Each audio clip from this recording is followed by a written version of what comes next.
He had not expected the proposal, and at first he half believed it to be some manner of jest. Margaery Tyrell of the lush and fertile Reach, betrothed to Eddard Stark of the cold and austere north. Yet there it was before him, heralded by the parchment bearing the seal of Lord Mace Tyrell himself, countersigned by King Robert Baratheon. Still fresh from the fires of rebellion, the realm was fumbling its way through the tentative peace. Men remembered blood and betrayal. They remembered the cause for which so many had died. They remembered how close the rebellion had come to collapsing, saved only at storm's end by the stubborn siege that had left Stannis Baratheon half-starved within those tall walls, and how Highgarden had remained ambiguous until the final days, backing the Targaryens for a time but never fully stepping into the slaughter. Now that the war was ended, alliances must be forged anew. The crown demanded them. The great houses needed them. Ned was seated by a window in the Red Keep, perched on a cushioned bench that overlooked the wide, glittering waters of Blackwater Bay. He could smell the salt in the air, faint but persistent, drifting through the open shutters. The sun was warm on his face, but it did nothing to thaw the sense of strangeness that encompassed him. His whole life, his future had seemed unshakable, betrothed to Catelyn Tully, forging the alliance between the Riverlands and the North. But Brandon's death in King Aerys's flames had changed that path. Then came the rebellion's chaos, Ned's hasty wedding to Catelyn for the sake of the cause, but fate had turned in ways he could never have foreseen. Catelyn had fallen ill not long after their marriage and had passed from the world without giving birth, a sudden fever that seized her and would not relent. She had died in the North's cold embrace, leaving House Tully's alliance with the Starks only half-sealed in sorrow and uncertainty.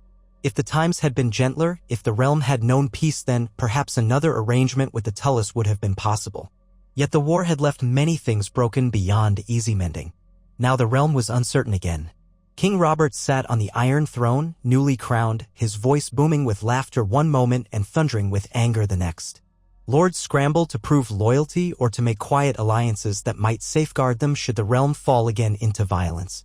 Mace Tyrell had not shared the battlefield with Robert the way the Starks, Baratheons, and Tullys had.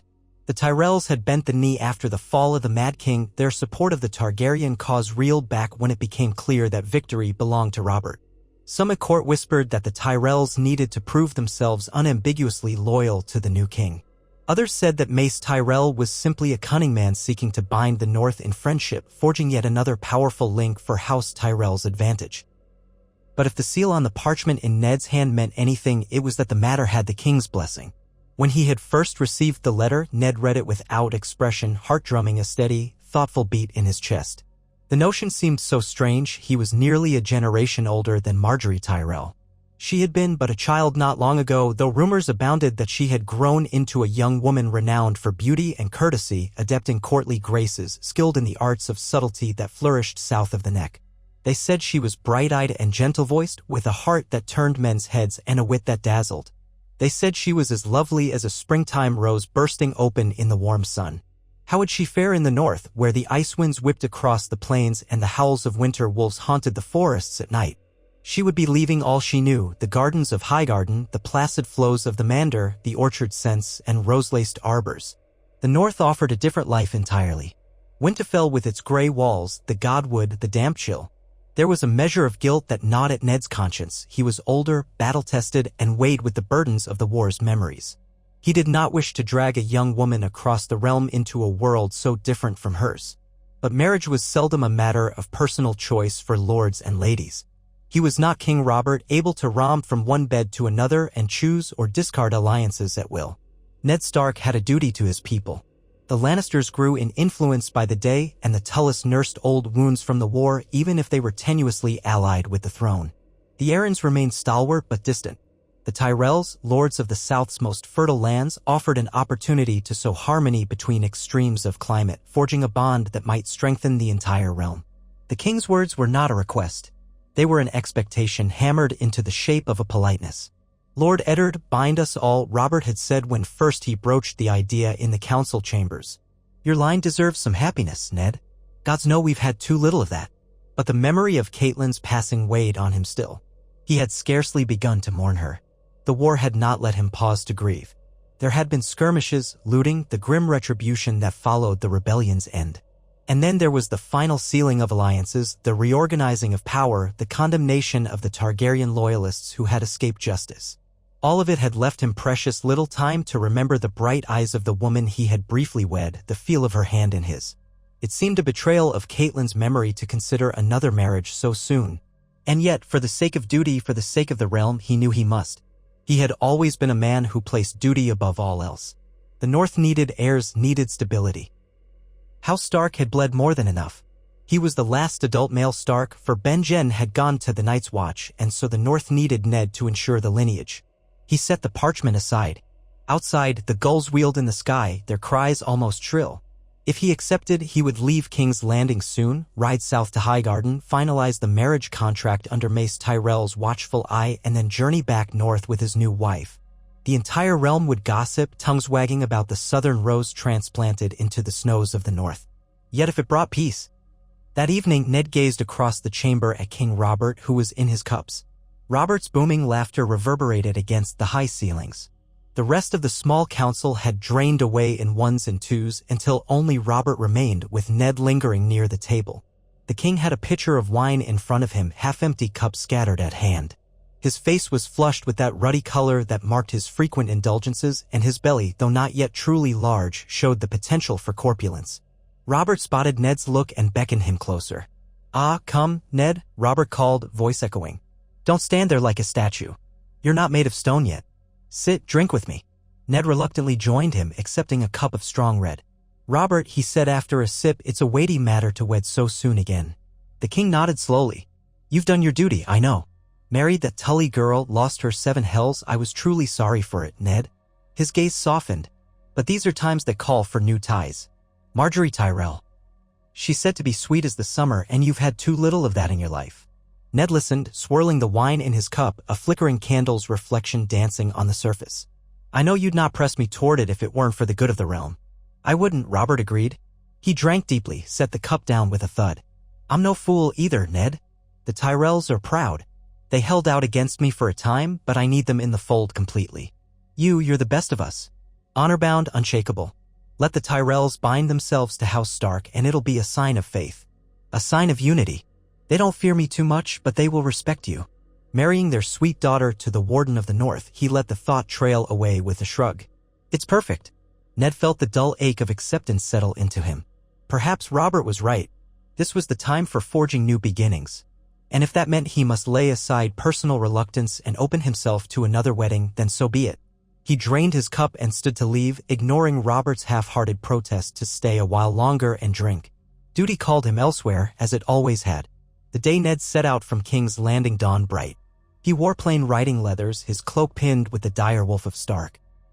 The city behind him exhaled a last breath of sour air from the stinking alleys and the muddied roads, a stark contrast to the crisp smell of open country that lay ahead. Mounted on a solid northern destrier, Ned led a small retinue of loyal men from Winterfell. Jory Castle rode on his right, a vigilant presence who had served House Stark faithfully. Clad in the simpler clothing of the North, Jory's eyes shone with the relief of leaving the capital. Behind them trailed a handful of sworn swords, a squire or two, and a small baggage train. It was not a grand procession. Ned had insisted on minimal fuss. Enough to show House Stark's respect, yet not so ostentatious as to appear hungry for southern wealth. They rode for days under the sun, the weather warm but not blistering as they passed through the Reach's outskirts. Spring flowers were blooming, and Ned noticed the fields seemed impossibly green. The roads improved as they neared Highgarden, broad and well-maintained, lined by blossoming hedges and fruit trees. Everywhere, peasants paused from their labors to watch the riders pass, curious and perhaps a little wary. Yet Ned saw no hostility. These folk had not been forced to endure long battles or extended siege in the same way some other regions had suffered. The rebellion's violence had mostly skirted the Reach, aside from the tension and the siege of Storm's End. To see a Stark in their midst was likely a rare curiosity. On the day they first caught sight of Highgarden, Ned halted his horse atop a gentle rise. Spread out before him was the Mander, flowing in lazy coils, and the bright shimmer of the castle perched above the river. Highgarden rose elegantly, draped in creeping vines and half-concealed by a riot of flowers. He had never quite seen a fortress that looked so alive, so embraced by growing things. While Winterfell was stern gray stone, Highgarden seemed half a palace of living greenery. The main keep soared behind walls that themselves burst with hanging flowers. The sight reminded him, in a distant sense, of the Ares' airy spires, save Highgarden stood in an ocean of green fields instead of treacherous mountains. The approach led them through a broad avenue flanked by thousands of roses in full bloom, their sweet fragrance drifting on the breeze. Ned thought of the north, its pine-laced air, its crisp chill, and wondered how Margaery would feel when she eventually rode into Winterfell's courtyard, where even in spring the air carried a lingering bite. They were greeted by the Tyrell household in the outer courtyard. Mace Tyrell stood at the forefront, dressed in finery, ringed by his retinue. His belly was ample, his face bearing that slightly pompous warmth that Ned had observed in King's Landing. The Lord's wide smile did not quite hide the avarice of a man who was proud to call himself the Warden of the South. To his left, Lady Alysanne, his wife, wore a gown of pale green embroidered with golden roses. Next to them stood a man with broad shoulders and curly brown hair. Ser Loras Tyrell, the famed Knight of Flowers, though still young, was already a shining figure in the justs. Beside Loras stood his older brother, Garland, less famed but kindly-eyed, and further down, the younger sister, Margaery. Ned's eyes flickered to her only for a moment, but it was enough to see a figure slender as a reed, with a poised neck, hands folded politely. She wore a gown of pale blue, modestly cut, her dark brown hair artfully arranged in a cascade of curls. A wreath of small roses and ribbons crowned her head. She curtsied as he dismounted, and Ned felt a subtle pang in his chest. He went forward, exchanging courtesies with Lord Mace, who offered effusive words of welcome. The man's face was flushed with pleasure, no doubt congratulating himself for the cunning alliance he'd arranged. Even as they traded pleasantries, Ned could sense the eyes of the household upon them, watchers in windows and balconies. House Tyrell was welcoming him with all the splendor of the South, from banners snapping in the breeze to lines of rose petals strewn across the stone courtyard. Ned introduced his knights and men. Then Mace stepped aside and gestured grandly to Margaery.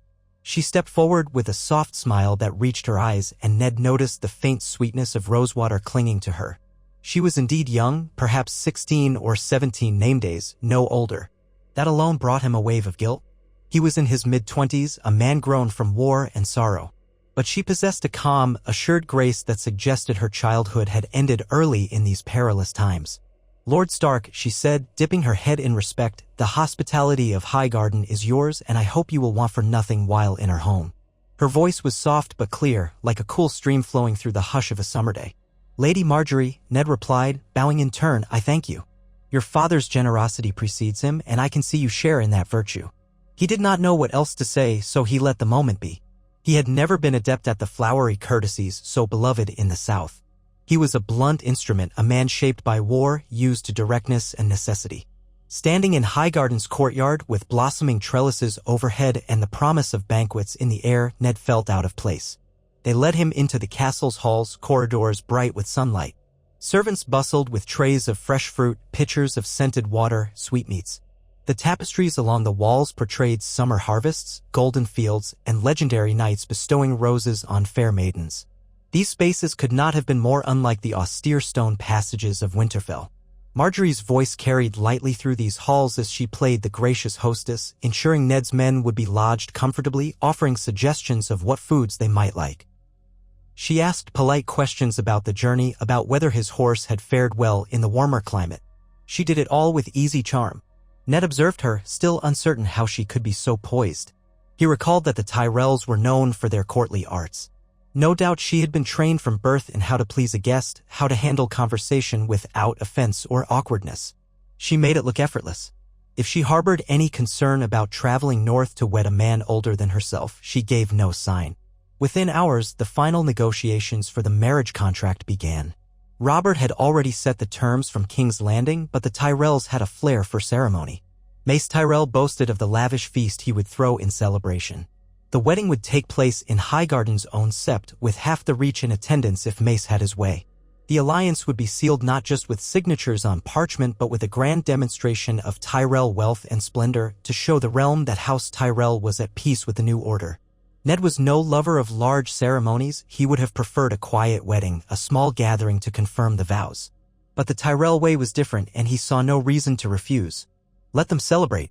Perhaps it was good for the realm, a sign of peace and prosperity after so much bloodshed. If it made Margaery's transition easier, so be it. That evening, he joined Margaery and her family for supper in a high-ceilinged dining hall. Tall windows admitted the gold of the setting sun, and the table was laden with bowls of fresh greens, roasted game hens with honey glaze, loaves of warm bread, and the famous fruits of the reach plum melons, peaches, grapes. Music drifted in from a corner where a quartet of minstrels strummed strings and breathed notes from pipes. Margaery sat across from Ned, her posture impeccable, occasionally offering him a gentle smile. Her father boomed with hearty laughter at intervals, dominating the conversation. Lady Alicent chimed in with sweet compliments about the North and how it must be so romantic, so steeped in old tradition. Loras barely spoke, but Ned felt the young knight's prideful gaze on him more than once. Garland was friendlier, raising small talk about the war and the feats of arms. Ned answered politely. Sometime after the main course, Mace insisted on a toast to the forthcoming union between the North and the Reach. Glasses were raised. Ned drank in careful sips, the sweet southern wine swirling in his head. When the meal ended, Margaery stood, bowed to her parents, then approached Ned. There was a hesitant politeness to her eyes, and Ned wondered if she was anxious. Of course she was. He was anxious himself. "My Lord Stark," she said softly, "would you care to walk in the gardens with me? I would like to show you the evening blooms of Highgarden. We have a particular variety of night-blooming flower that is quite striking." He glanced around, noticing the subtle nod of approval from Mace Tyrell. The entire hall seemed to still, expecting Ned's answer. "I would be honored," he said. Together they moved from the hall, stepping into the open air where twilight hovered. A gentle breeze wafted the scents of roses and jasmine. Torches and lanterns had been lit along the garden paths, casting a soft glow across hedgerows and carved stone benches. A hush lay upon this place, broken only by the rustle of leaves and the faint trickle of water from a fountain shaped into the form of a dancing maiden. For a time they walked in silence, passing under arches drooping with climbing roses. Margaery appeared thoughtful, her gaze flickering now and then toward Ned as if trying to gauge his mood. Ned was the first to speak. "I don't wish for you to feel ill at ease," he said gently, stopping near a patch of pale blossoms that seemed to glow under the moonlight. "I know this is unorthodox for you to wed a man who is not only older but of a far different land." She looked at him, her eyes reflecting the lantern lights. "I would be lying if I said I had no apprehensions. My knowledge of the North extends only to tales of ancient kings, cold winters, the old gods in the godwood. I've heard that Winterfell rests upon hot springs and that beneath the castle lies a crypt of your forefathers. But I've never felt a northern winter. I don't know how it differs from the mild chills we have here. Still, I am ready to fulfill my duty." She paused, studying one of the moon-pale flowers before them. Her voice turned quieter. "I am not so young as to be ignorant of the workings of alliances. My father wants this match, and the king has agreed. We all have roles to play, yet I believe it might be a good match. My mother often says that true harmony between houses can only be grown by genuine effort. I hope that I can bring some warmth of Highgarden to your halls." Ned felt a flicker of gratitude for her sincerity. "I believe you can," he murmured. "Your warmth is evident even now. And from what I've seen, Highgarden is as rich in courtesy and graces as the North is in stark resolve. Perhaps each can benefit from the other." They strolled further, the hush of the hour lending an intimacy to the moment. The sky above was strewn with stars, the moon bright. Margaery paused at the fountain, letting her fingertips trail in the water. Her face turned thoughtful. "My lord, I lost a sister when I was very young," she said softly. "She died of a fever. It was my first taste of how fragile life can be. I heard that you lost your wife, and I am so sorry for it.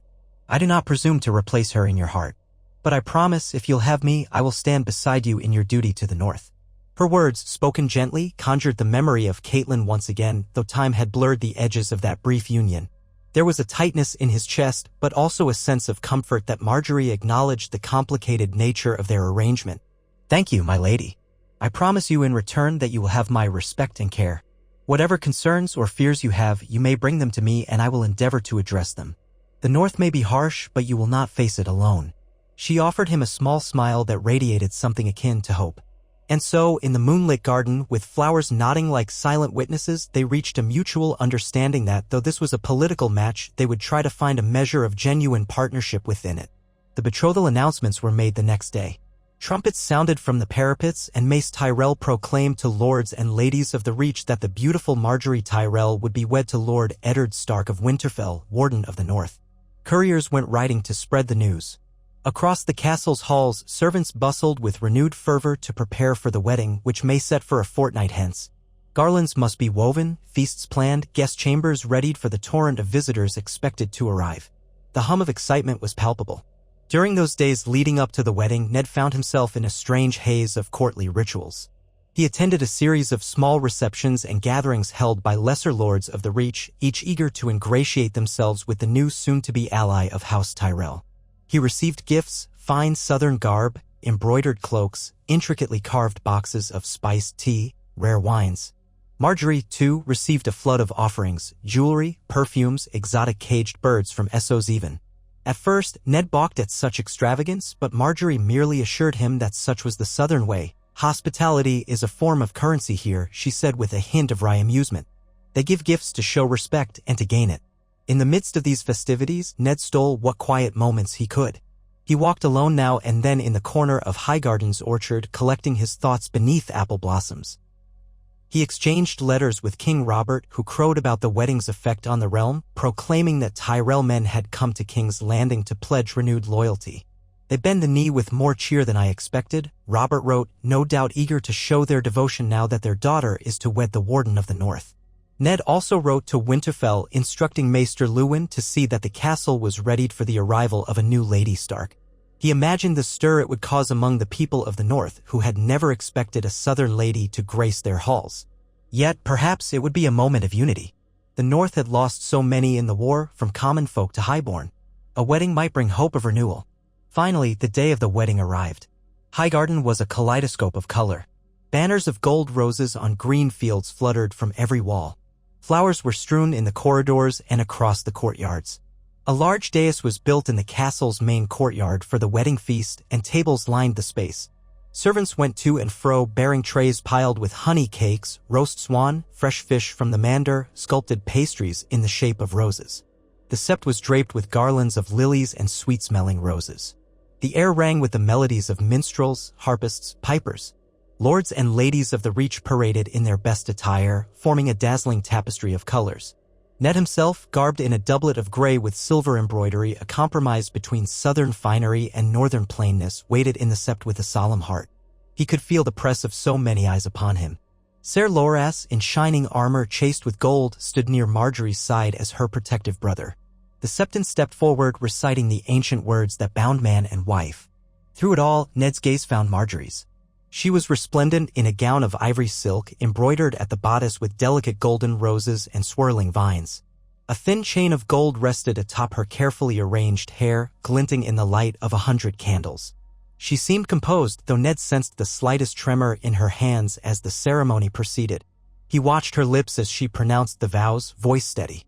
And then he spoke his own words, binding House Stark and House Tyrell in the sight of the seven, though Ned gave silent acknowledgement, too, to the old gods of his north. The moment the septon proclaimed the man and wife, the entire sept erupted in applause, cheers, and the ringing chords of music. Ned turned to face the crowd beside Margaery, feeling a touch of unreality, as though he were standing outside himself, watching events unfold. But when Margaery's hand found his, her fingers light against his own, he gripped them gently. That small contact felt grounding. She was his wife now. He was her husband. The union that had been forged for political reasons might also become something of substance if they let it. The feast that followed was a riot of noise and laughter. Maester Tyrell presided like a king in his own domain, bellowing toasts and urging the guests to enjoy themselves with no restraint.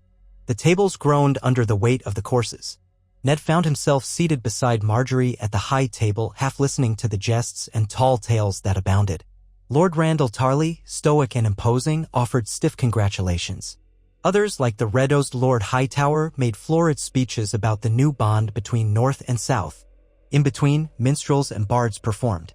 Loras Tyrell displayed his skill at arms in a mock duel with Garland, the two brothers entertaining the guests with ring-sharp clangs of steel. Somewhere in the swirl of the evening, Ned spotted a traveling troupe of bravosi performing a short pantomime about a warrior who overcame winter with the power of a rose, a comedic piece that elicited hearty laughter, if not the greatest subtlety. He occasionally glanced at Margaery, who sipped her wine in measured amounts, responding with wit and warmth to every toast and remark aimed her way. She had a remarkable talent for making others feel at ease, for laughing at precisely the right moments without seeming insincere. Ned, by contrast, merely tried not to appear dour. When she leaned close and murmured something quietly about the flamboyant gown of a lesser lady who had seated herself as though she were the queen of this castle, Ned caught himself chuckling. It was the first time that day he had genuinely laughed. Margaery smiled at that, a hint of relief touching her features. As the evening stretched on and the revels grew noisier, many of the lords and ladies became deep in their cups. The Tyrells began a round of dancing, the couple swirling across the courtyard's cleared space. Margaery excused herself to step away from the high table, offering Ned a chance to follow if he wished. He accepted, letting himself be led onto the dance floor. The southern style was more flowing and intricate than the north's simpler traditions, but Margaery guided him without mocking his missteps. He felt the swirl of her skirts against his legs, the brush of her small hand in his. The music rose, soared, and then ended in a flurry of notes. Applause went up. Margaery curtsied, breath slightly quickened, a flush on her cheeks. Ned bowed, conscious of how many eyes were upon them. The watchers whispered of how the new Lady Stark was graceful and how she seemed to guide that stern northern lord with surprising ease. Later that night, as was custom, the crowd accompanied them to the bridal chambers. There was the usual body laughter, the recitation of lusty jests, though Ned endured them with stoicism. Margaery maintained her serene mask, though Ned saw a hint of nerves in her as the door finally shut them away from the throng. Candles burned, filling the bedchamber with a warm glow. A fire crackled in the hearth.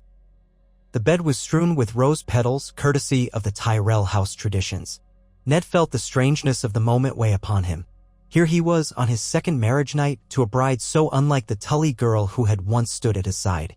The ghost of that memory flickered, but Margaery's presence was too immediate, too alive for him to dwell on the past. He moved toward her slowly, mindful that she was young and might be frightened. Yet her eyes met his with a measure of confidence. "My lord," she said quietly, "tonight we begin our life together." She reached for his hand. For a moment there was a palpable hush, no minstrels, no throngs of onlookers, only them. The new Lord and Lady Stark. When morning dawned, Ned and Margaery attended a smaller breakfast gathering with her family where they received a final round of congratulations before preparing to depart. Mace Tyrell, exuberant as ever, insisted on presenting them with wedding gifts to accompany them north, a wagon of seedlings from Highgarden's rose varieties so that Margaery might have a taste of home at Winterfell, and crates of fresh fruits and wines, and sets of fine linens embroidered with the dire wolf and rose entwined. Ned, never one for extravagance, accepted the gifts graciously if a bit overwhelmed. They left Highgarden with a larger retinue than Ned had come with, for Margaery's entourage included several of her own ladies-in-waiting, a handful of Tyrell household guards, and even a few hand-picked gardeners charged with tending her beloved blooms. Lord Mace stood atop the ramparts, waving vigorously, flanked by Loras and Garland. The sight of Margaery riding alongside Ned must have been a moment of immense pride for House Tyrell, the southern rose departing for the northern snows, forging an alliance that could shift the balance of power across the realm. The first leg of the journey was through the Reach's rolling hills. The pace was steady, for the baggage train was substantial. Margaery did not complain of the dust or the heat, though Ned noticed she occasionally lifted a scented handkerchief to her nose when they passed through a particularly sweaty crowd of small folk. She engaged him in conversation about the lands they passed, how the fields of golden wheat would soon be ready for harvest, how the orchard scents changed with the time of day. Ned, in turn, pointed out strategic vantage points, old watchtowers now crumbling, once used in older wars. They talked at the war, carefully feeling out each other's perspectives. Margaery was curious about the rebellion's major battles, about how Ned had marched with Robert.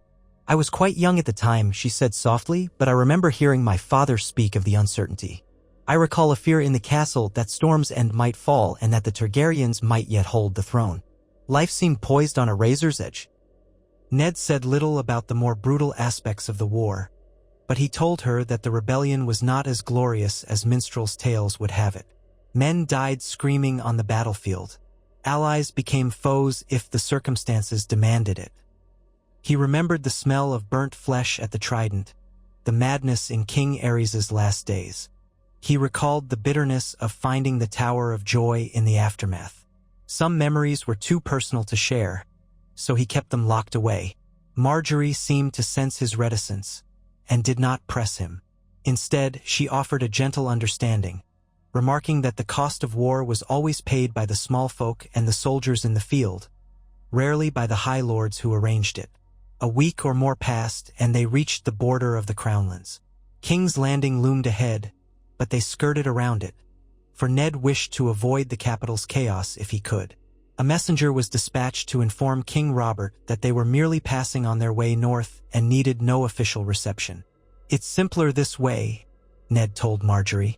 King's Landing is hot and crowded, full of unscrupulous sorts. We'll lose days if we tarry. She seemed pleased enough, having seen the capital once before in her childhood and recalling its stink. So they rode a lesser-used route to the north, crossing the Blackwater by a smaller ferry. The traffic grew lighter, the farmland sparser. The weather turned cooler. Margaery's ladies began pulling out thicker cloaks at night. Ned was reminded that even this was only mild compared to the true chill they would face further north. One evening, they made camp near a small river.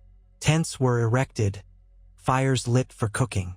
Margaery and her ladies took the largest tent while Ned and his men set up nearby. Moonlight glistened on the water, and Ned found Margaery alone by the riverbank, gazing into the ripples. He approached quietly. "My lady," he said. She turned, her expression thoughtful in the half-light. "Lord Stark," she replied, her voice soft. "I was just thinking of how quickly one's life can change. A moon's turn ago, I was in Highgarden with hardly a thought of leaving. Now I find myself on a winding journey through places I've never been, heading to a land I know only from stories." Ned stepped beside her, listening to the gentle babble of the water. The stars shimmered overhead. "Change seems constant in these times," he murmured. "I often wish for the simpler days of my youth, though perhaps they were never as simple as I remember." The memory of the Vale under Jon Arryn's guardianship flickered in his mind. Carefree hunts in the mountains with Robert as a friend. All of it had seemed a world away now. Margaery, arms wrapped around herself for warmth, offered a half-smile. "I'm glad you don't hide your reflection. Some men in your position might pretend they have no doubts, no sense of the past. But I prefer honesty." He inclined his head. "Honesty is one virtue I was taught from a young age." A comfortable hush enveloped them as they watched the moon's reflection quiver on the river's surface. "You'll find Winterfell quite different from Highgarden," he said softly. "The people will be more guarded at first. They place high value on loyalty, and they'll be curious to see a southern lady. But in time, I think they'll come to love you. If I can help in any way." She placed a hand on his forearm. "Thank you, my lord." He wasn't accustomed to the gentle intimacy of such a gesture, yet he found it comforting. The hush of the northern road, the quiet rush of water under the moon, the soft clink of armor in the camp behind them, it all felt strangely peaceful. In that moment, Ned allowed himself a small measure of hope that this marriage might not be merely a hollow arrangement. They pressed on, passing the riverlands and crossing the Trident. The land gradually shifted, the roads becoming rougher and less traveled. The nights grew cooler still. They reached the Neck, that swampy, treacherous region where bogs and marshes encroached. Margaery's retinue found the humidity stifling, the insects maddening. But they persevered, guided by Ned's men who knew some of the safer passages. The crannogmen watched them from hidden vantage points, rarely showing themselves. Occasionally, Margaery glimpsed a silhouette or a quick flutter of movement in the bog, but no direct contact was made. She asked Ned about them, and he explained how the crannogmen were loyal to the Starks, but shy of outsiders. Once beyond the Neck, the air changed again, drier, cooler. Tall stands of pine and sentinel trees stood like silent guardians. They were in the north. The party's pace quickened, everyone sensing the nearness of their destination. When at last Ned spied the distant towers of Winterfell rising from the wooded landscape, his heart tugged with a mix of relief and trepidation. "Home." He glanced at Margaery, who straightened in her saddle. Her cheeks were slightly flushed, perhaps from the chill breeze or perhaps from excitement. The great gates swung open at their approach. Within the courtyard, dozens of Stark household men stood in formation, the direwolf banner rippling from the ramparts. Horses snorted, hooves clacked on stone. Stable boys ran forward to take the reins. Maester Luwin, robed in gray, waited near the entrance, flanked by the steward and various servants. At his side, old Nan, stooped and white-haired, offered a cordial smile. A few of the castle's small folk gathered as well, curious to see the new Lady Stark. There was no riot of color as in Highgarden, no chorus of trumpets. Rather, there was a quieter sense of solemnity, of recognition that a new era was upon them. Ned dismounted, offering a hand to help Margaery down from her mare. As her feet touched the ground, a hush seemed to grip the courtyard. She drew back her hood, revealing her face fully. The watchers took her in the southern beauty in the north. Ned cleared his throat, letting his voice carry. "This is Lady Margaery Tyrell Stark, my wife. Please give her your respect and loyalty as Lady of Winterfell." A momentary hush followed. Then the men bowed, the women curtsied. Margaery inclined her head in return, stepping forward with as much grace as if she were in her own domain. She spoke softly, introducing herself, thanking them for their kind welcome. Her voice carried a measured warmth that somehow seemed to break the tension. A few shy smiles appeared among the watchers. They led her inside, where the great hall of Winterfell awaited. The hearth roared with a blazing fire. Ned had ordered it stoked well to greet his bride. Simple pine boughs adorned the tables, more a nod to formality than a true lavish decoration. The old stone floors and thick walls enclosed them, shutting out the chill wind. Margaery seemed to take it all in with curious eyes, resting on the wolf's head sigils, on the high seat once occupied by Ned's forefathers. They walked along corridors that smelled faintly of cold stone, old tapestries, and the whiff of smoke from torches. Maester Luwin offered courteous greetings, introducing Margaery to key members of the household staff. The steward, a tall man named Bolton, but not of the Dreadfort line, stood aside, bowing. Soon enough they came to the Godswood. Ned led Margaery there himself, wishing her to see the heart of Winterfell's spiritual soul. The weirwood stood ancient, its bark white as bone, its leaves dark red. The face carved into its trunk gazed silently over the still pool. It was quiet but for the soft murmur of the wind through the leaves. Margaery slowed her steps, letting the hush enfold her. She glanced at Ned, who watched her expression carefully. "It's peaceful," she said at last. "I've never seen a Godswood so old and strong. In the Reach we have septs, and while we keep small Godswoods, none are as ancient as this." Ned nodded, stepping forward. "This weirwood has watched over Winterfell for thousands of years. My family has prayed here since the days they called us kings in the Inn. Orth, before the Targaryens came. I wanted you to see it, to know that this is part of who I am." Margaery approached the tree as though shyly greeting an elder relative. "Thank you for sharing it with me. I may not share your gods, but I can feel something here, like a presence." She rested a hand gently against the trunk, her gaze contemplative. "I will respect this place as I respect the North and its traditions." That small gesture touched Ned more than he might have anticipated. Southern lords often mocked the old gods as primitive. To see Margaery offering her quiet reverence to the old tree stirred in him a sense of welcome. He realized in that moment that Margaery truly intended to adapt, not merely endure her new life. And that was far more than he might have hoped for. The days that followed saw her settling into Winterfell's rhythms. She took walks around the courtyard, speaking with household guards, stable hands, the cooks in the kitchens. She asked about their tasks, their families, their daily challenges. Sometimes her ladies accompanied her, though a few of them seemed less eager to mingle with the rough northerners as they sometimes whispered. But Margaery was ever gracious, forging connections with those around her. She asked the steward how stores were kept for winter, how the granaries were filled, and listened intently to his explanations. She inquired about the glass gardens, marveling at the concept of growing fresh produce in the midst of winter by the heat of the hot springs. The little glimpses of wonder she showed endeared her to the staff, who began to regard her with kindly curiosity. Ned watched this process from a slight remove, half burdened by his duties. Winterfell needed stable leadership, for the scars of war remained in the realm. Banditry still flared up from time to time in the outskirts of the north, spurred by lawlessness. Raventree Hall had sent some worrying letters about rogue cells words crossing the borders. The remnants of the Greyjoy Reavers were rumored to be stirring. And there was still the matter of ensuring that local lords such as the Boltons, the Umbers, the Karstarks, and the Manderleys welcomed Margaery as the new Lady Stark. He sent out ravens inviting them to come meet his bride, to gather for a harvest feast in a month's time. In the quiet hours after a long day's work, Ned would join Margaery in their chambers. In the candlelit hush, they spoke. Sometimes the conversation was idle, trifles about the day's events, gossip from the staff. Sometimes it strayed into deeper waters. Margaery asked about the Targaryen royals who had fled, about the rumors that Viserys and Daenerys lived in exile across the Narrow Sea.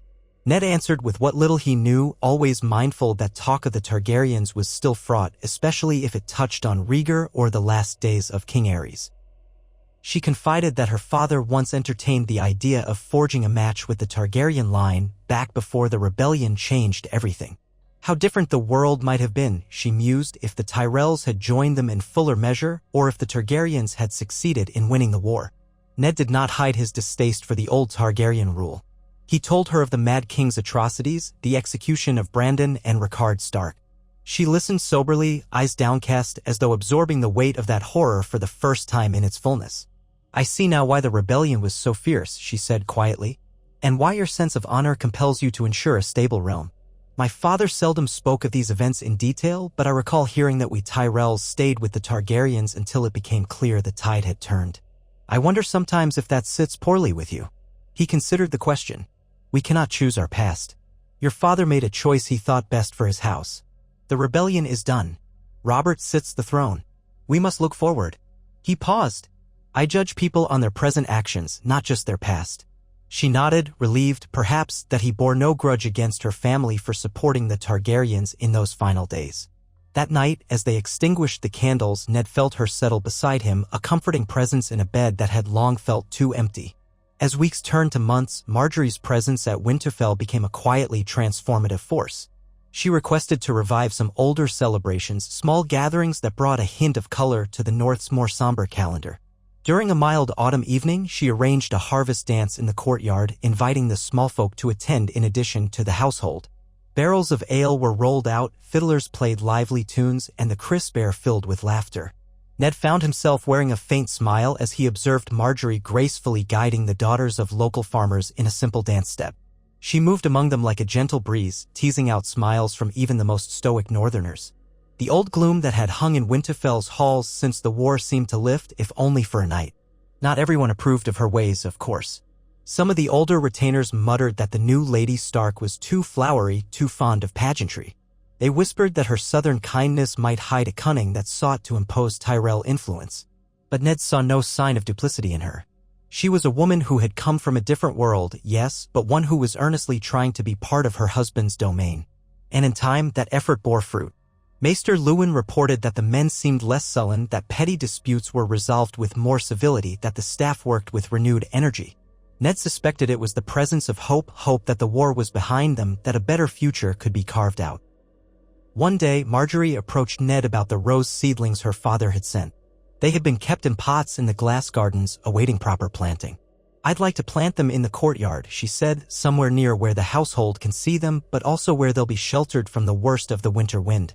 They won't thrive like they do in the Reach, but perhaps with the right care, they'll survive and bloom.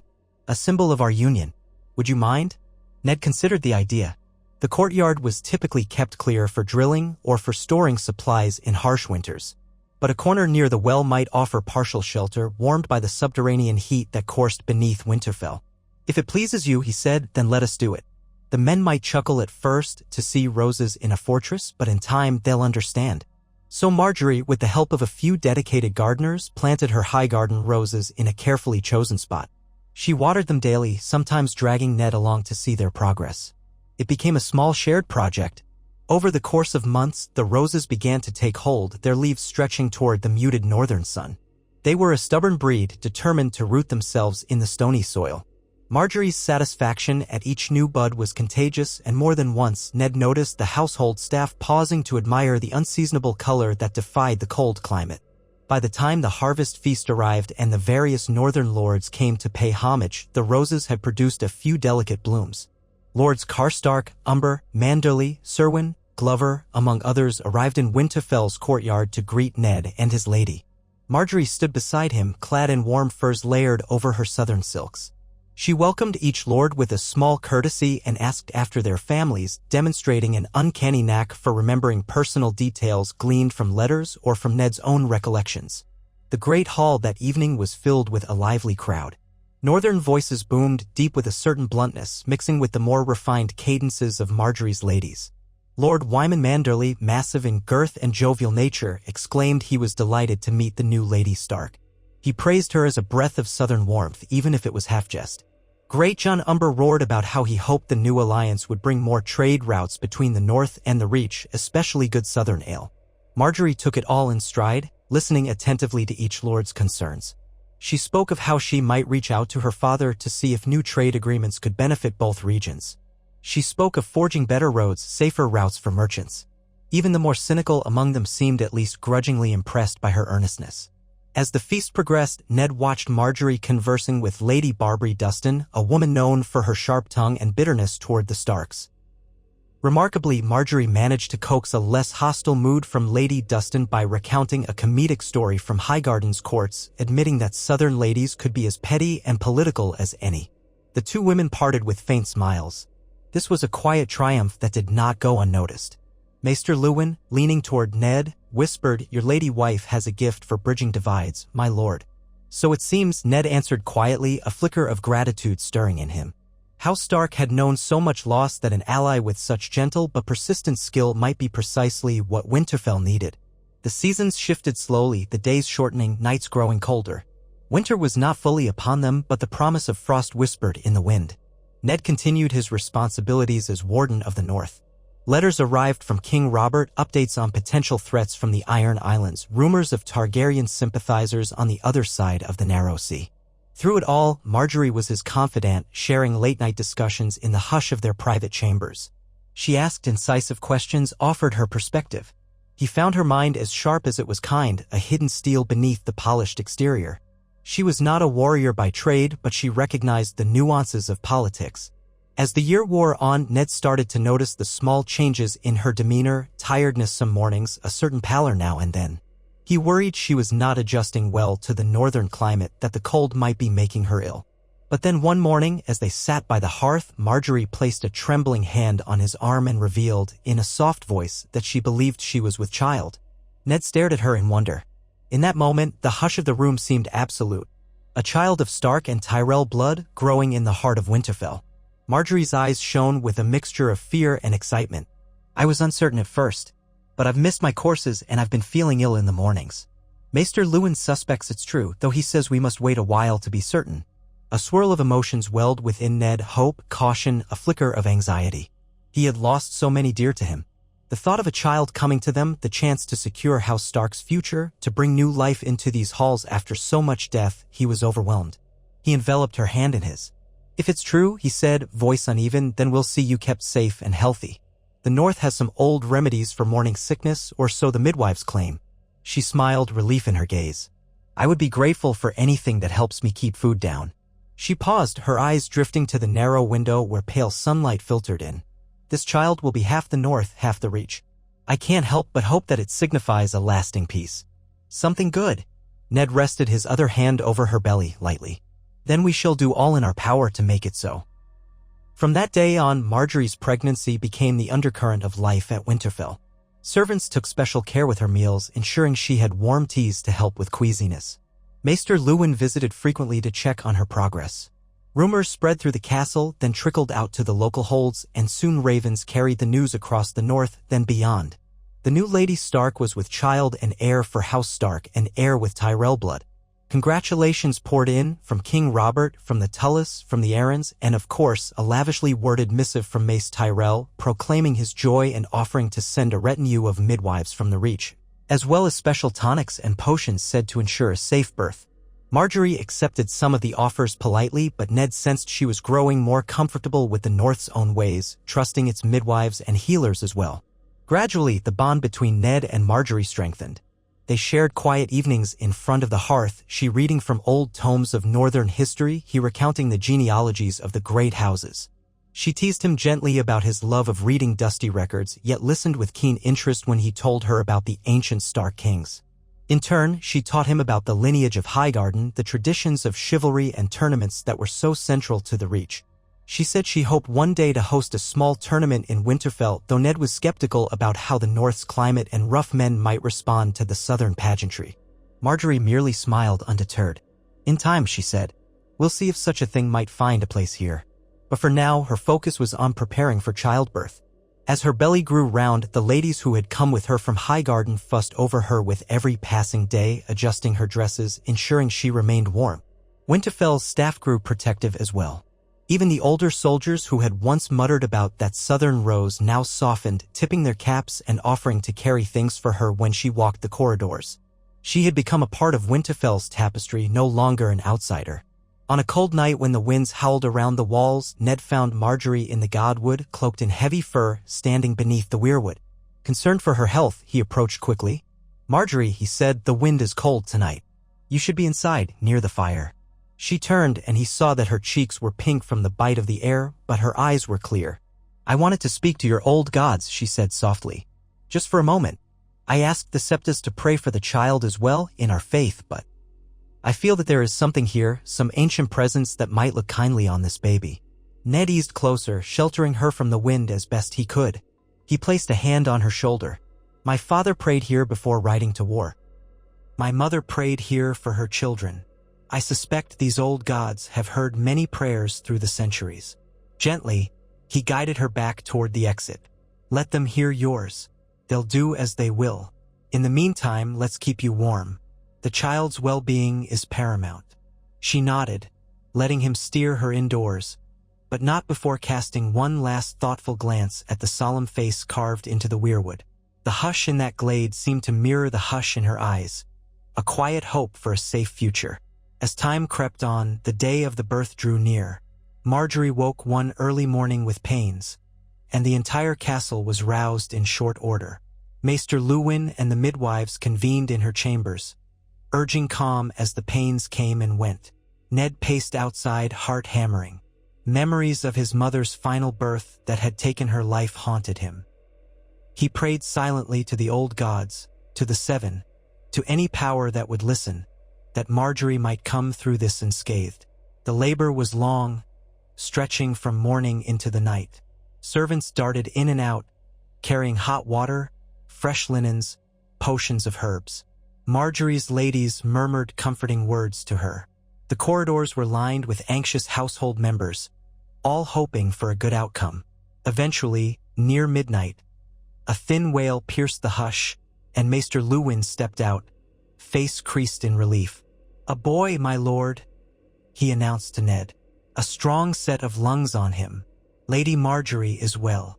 Ned felt the tension in his body dissolve into an overwhelming surge of gratitude. He hurried into the room, ignoring the sweat and the messy aftermath of birth. He found Margaery propped among pillows, exhausted but radiant with relief. Cradled in her arms was a small, wrinkled bundle with a tuft of dark hair. Ned approached carefully, tears of joy threatening to break his composure. Margaery tilted the baby slightly so Ned could see the tiny face, the eyes squeezed shut, the mouth still puckered in a newborn's cry. "He's ours," she whispered, voice trembling. "A Stark of Winterfell with a touch of Tyrell." Ned reached out, gently brushing the child's cheek. Warmth flooded him, a fierce protectiveness stirring in his chest. "He's perfect," he said hoarsely. "Thank you, Margaery." She smiled, tears gathering in her eyes as well. "We should name him for your father," she suggested softly. "Ricard or perhaps Brandon. Or if you have another name in mind." Ned considered it. "Ricard was my father's name, yes, but perhaps we can give him something of the Reach as well. Might there be a name from your lineage that would honor your father or your house?" Margaery thought a moment. "My father's father was named Luther, but I don't wish to overshadow the traditions of the North." They settled on a compromise, naming the boy Ricard Luther Stark, a name that carried both the memory of Ned's father and a nod to the Tyrell line. Outside the birthing chamber, the household and the gathered lords heard the announcement with approval. Soon, the entire castle erupted in quiet celebrations. Winterfell had a new heir, a promise of future stability. Ale was poured, prayers were offered, and a hush of joy filled those ancient halls. Over the next few days, the baby's cries became a new sound in the bedchamber. Maester Luwin checked on mother and child, pronouncing them healthy. Margaery glowed with maternal pride even as she struggled with the fatigue of new motherhood. Ned took to sitting beside her, the baby in his arms, feeling an odd mixture of awe and trepidation. He had not expected to become a father so soon. Indeed, after the war and Catelyn's loss, he had barely thought about fatherhood beyond duty. But now the child was here, real and fragile, blinking up at him in the dim light.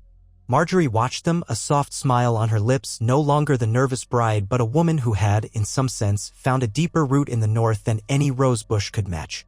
They wrote to Mace Tyrell, who responded with a deluge of gifts and a promise to visit come spring. King Robert sent a surprisingly sentimental note, calling himself the child's honored uncle in spirit, vowing to shower him with presents if Ned would bring the boy south eventually. A small but steady stream of well-wishers arrived from distant parts of the north, bringing tokens of welcome for the newborn heir, wolf pelts, carved toys, small bits of silver. Each gesture, no matter how humble, was received with gratitude by Margaery, who seemed genuinely touched by the North's earnest generosity. Winterfell's lords and servants spoke among themselves about how this marriage had truly bound the North and the Reach in a way few could have imagined. The child born under its roof was a living testament to a realm trying to heal from the scars of the rebellion, forging new bonds between old houses. If the wolves of the North and the roses of the South could unite in peace, perhaps the Seven Kingdoms had a chance at stability, perhaps. There would always be shadows looming. The Lannisters in the West cunning and wealthy. The Targaryen exiles across the sea, dreaming of reclaiming their father's throne. The Ironborn, restless and yearning to reave. But for now, within the high walls of Winterfell, a new family was growing. Eddard Stark had a wife who brought warmth to the grey stones, who planted roses in the courtyard, and who now held his son in her arms. And Margaery Tyrell Stark, the southern blossom transplanted to the land of snow, had found that the North's soil, though cold, could nurture loyalty and love if one only tended it with patience and heart. On a brittle morning, Ned joined her once more in the Godwood, child in his arms. The leaves had begun to fall from the weirwood, a slow drift of crimson against the white bark. Margaery stood next to him, wrapped in furs, gazing at the carved face that seemed to stare back with a timeless calm. They said nothing at first, just let the hush envelop them. The baby stirred, a soft coo echoing in the frosty air. At length, Ned spoke. When I was a boy, I prayed here, uncertain of what the future held, scared of failing my family. I never imagined this moment, that I would stand here with my son and my wife after a war that changed everything. Margaery looked at him, her eyes reflecting the gentle light that filtered through the red leaves. The gods, old and new, work in ways we seldom understand. But I think they've granted us a chance to grow something strong and good. He pressed a tender kiss to her brow, an unspoken affirmation passing between them. The child in Ned's arms squirmed, letting out a soft cry. Margaery reached out to steady him, and together they soothed their son under the silent witness of the ancient weirwood. In that fleeting, fragile moment, the future seemed bright despite the chill. They were a family bound by fate and choice, forging a path that might one day shape not only Winterfell but perhaps all the Seven Kingdoms. They lingered there a while, letting the child's breath mingle with the crisp northern air. Outside, a raven cawed, wings beating as it flew from the rookery to parts unknown, carrying messages of news and duty. Yet for that moment, no tidings of strife intruded. The hush of the god would embrace them, as though the old gods themselves stirred in the rustle of leaves, offering their quiet blessing to the new branch of House Stark, a union of ice and bloom, forging hope in a realm that had sorely needed it. Days and weeks came and went, and the hush of winter gradually seeped into the courtyards of Winterfell. The wind grew colder, carrying faint whispers of frost along the stones. Margaery Tyrell Stark, exhausted yet brimming with a fresh warmth, found her days filled with the quiet demands of motherhood. She held her infant son in her arms as she roamed the inner ward, visited the glass gardens, and sometimes tarried in the great hall where the hearth perpetually glowed to chase away the growing chill. Though the boy's name was Rickard Luther Stark, most of the household simply called him the Little Lord, or sometimes Young Rickon, mindful of Ned's father and the older Stark naming traditions. He was a sturdy infant with a shock of dark hair and eyes that sometimes caught the light with a hint of bright brown from his mother. Margaery sat near the hearth often, the baby cooing in her arms, a warm fur about her shoulders. The North's deeper winter had not yet arrived, but she could feel it in the air. Small wonder the people of the Reach considered the northern climate harsh, like a constant reminder of one's mortality. And yet she found a strange comfort in this place, these gray stones, and the watchful silence that shaped them. She had learned to navigate the corridors without losing her way, had charmed the staff with her graciousness, and discovered that, beneath their gruff exteriors, Northerners carried hearts as steadfast as any she had known in Highgarden. They had simply endured more adversity. She hoped her presence might grant them a measure of brightness. Ned was ever at her side when his duties allowed, dividing his time between the child, the household, and the burdens placed on him by King Robert. A dozen ravens came and went each fortnight, bearing letters from various corners of the realm. The uneasy peace forged after the rebellion was still young. New rumors of unrest now trickled in from the west, from Pike on the Iron Islands, and from the south where some lords still chafed under the Baratheon crown. There were also uncertain whispers of Targaryen movements across the narrow sea, small murmurs that a prince in exile planned to wed his sister, or that Seleswords in the disputed lands turned their eyes toward Westeros. Ned sifted through such tidings by the dim lamp in his solar, sometimes furrowing his brow in concern, sometimes setting them aside with the stoic acceptance that these problems, for now, remained far away. Still, caution remained in his every choice. The realm had already paid a great price in blood. One morning, as Margaery dozed lightly with the baby, a knock sounded at the chamber door. Jory Castle's voice carried softly from the other side, letting Ned know a raven had arrived from the king. Ned nodded to Margaery, squeezed her hand, and went to answer. Outside, Jory stood in the corridor with a small scroll bearing the royal seal. The man's usually steady gaze flickered with mild apprehension. "Is all well, Jory?" Ned asked, taking the scroll. "Hard to say, my lord." The messenger said it bore urgent tidings. He had ridden straight from White Harbor, fresh off a ship that came from King's Landing. Ned nodded. "Thank you." He broke the seal in the privacy of his solar. Robert's letter was terse, lacking the usual boisterous warmth. Instead, it spoke in frank terms. Rumors had grown that Balon Greyjoy, Lord of the Iron Islands, was plotting open rebellion. Ships were being built, raids rumored along the western coasts. Robert was gathering an armed response and looked to his loyal lords paramount for swift aid. "I know you prefer your northern snows to meddling in southern squabbles," the letter ended. "But the Ironborn must be put in their place. Ready yourself, old friend. We may call on the North's strength before long." Ned set the parchment down. Across the table, a candle flickered, making the shadow of his hand lurch on the wood. The Iron Islands had always been fractious, but after the rebellion, Balon Greyjoy had knelt to Robert like the other great lords. Or so it had seemed. Ned suspected that the proud Ironborn might resent their subjugation, especially after the Targaryens' downfall had shifted power across the mainland. Now, if Greyjoy truly intended to crown himself king of the Isles, it would be a direct challenge to the throne. The cost in blood could be high. Ned recalled stories of previous Ironborn rebellions, ruthless, seaborne raids that torched coastal towns and carried off hostages. Stark men would be forced to march or sail if Robert demanded it. The prospect weighed on him heavily. He heard a soft footstep behind him. Margaery entered with the baby in her arms, her fur-trimmed robe trailing. She had always been observant, and one glance at his expression told her something was amiss. "Ned?" she ventured. "Is it dire news?" He gestured for her to join him. She stepped closer, shifting Ricard Luther gently against her shoulder.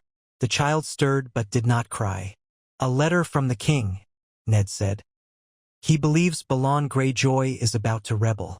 War may come again." She absorbed that in silence, her eyes traveling over the words on the parchment. "I thought Robert's hold was secure," she said quietly. "But the Iron Islands have ever been restless."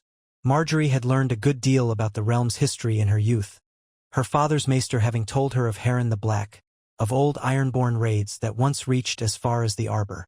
"Do you think they'll truly defy the crown?" "I fear they might. Balon Greyjoy is proud, and there are rumors of a fleet being built. If he moves, Robert will not let it stand.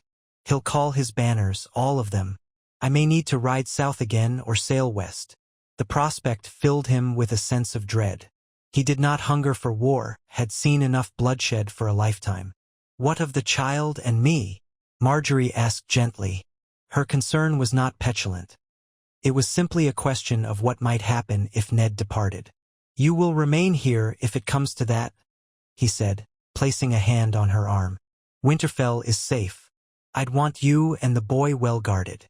Still, let us pray it doesn't come to open warfare."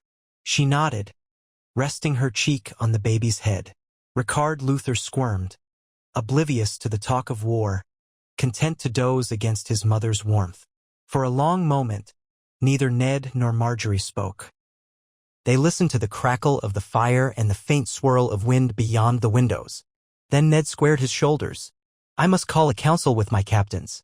We should be prepared for a royal summons. If the king demands men, I'll see them equipped. But I will write Robert first, urging caution if caution can be had." Margaery reached for his hand. "I'll pray that war can be averted," she said softly. "Though the Ironborn are seldom swayed by pleas alone, Ned lifted her hand and pressed it gently, mindful of the child in her arms. And in the meantime, I'll make sure we're ready for whatever the crown decides. Forgive me if I seem distant in the coming days. I'll be with the master-at-arms and our bannermen. But if you ever have need of me. I know. She managed a small smile. Go. Do what you must. He departed, leaving her standing there with the baby, her expression pensive. War was not something Margaery had witnessed firsthand, for the rebellion had touched Highgarden lightly. She understood alliances and politics, yes, but the real toll of steel on steel, the reek of burning villages, she had only glimpsed such truths in rumors and second-hand accounts. Now she worried for Ned, for the North, for the fragile new life they had built in Winterfell. The risk of it all unraveling weighed upon her. Over the next fortnight, the courtyard rang with the sounds of practice drills. Northern soldiers sparred, archers honed their skills. Blacksmiths toiled in the forges, hammering out extra helms and breastplates. Ned spent long hours in meetings with his advisors and the household knights who would ride with him if called.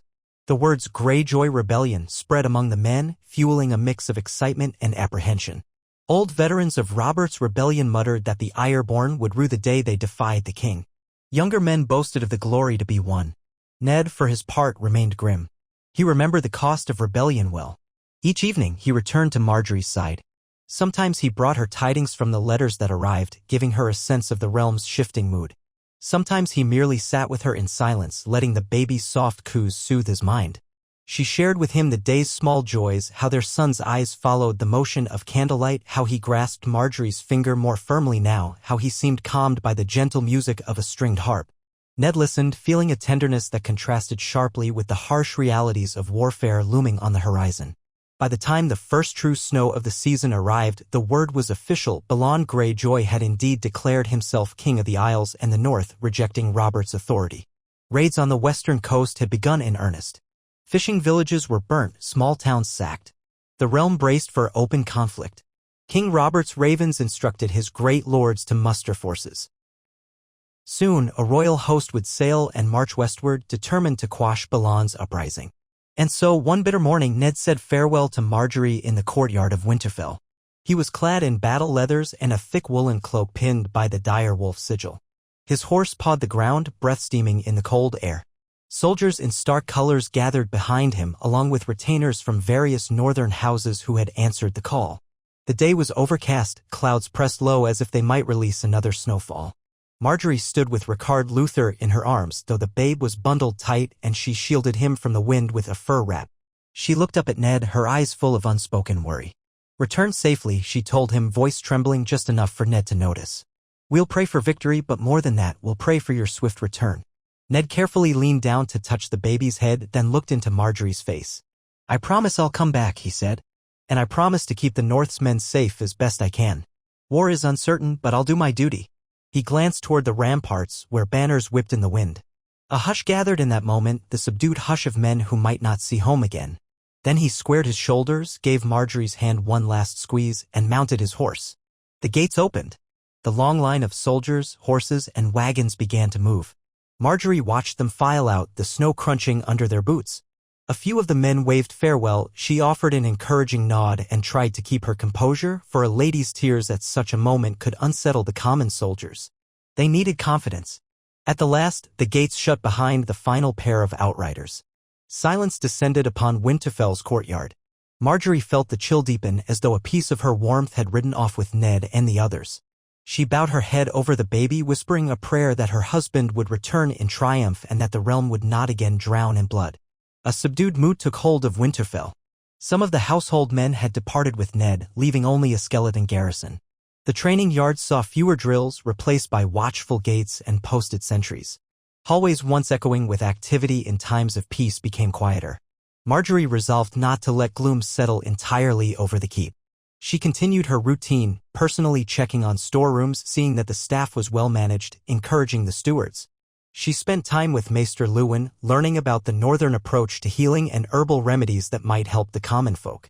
She even began drafting letters to her father, Lord Mace Tyrell, informing him of the North's readiness and of her hopes that the conflict would be brief.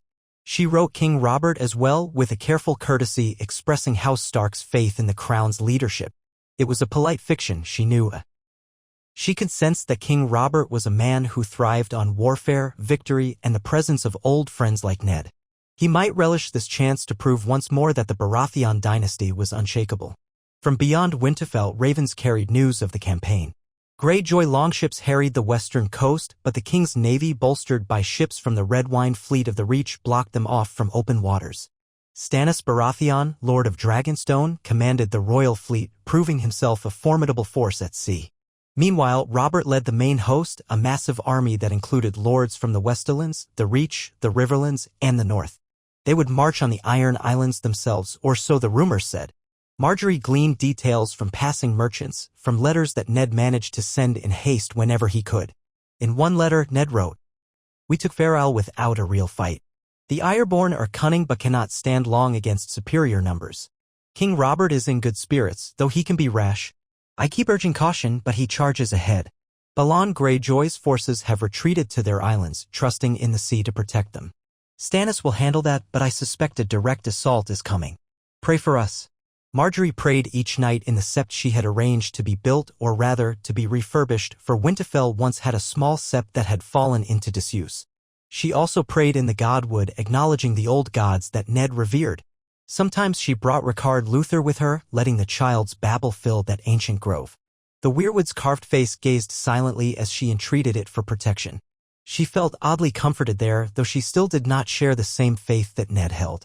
It seemed that the presence beneath those red leaves would at least listen, if not respond in the ways she understood. Weeks drew onto months, the snows growing deeper.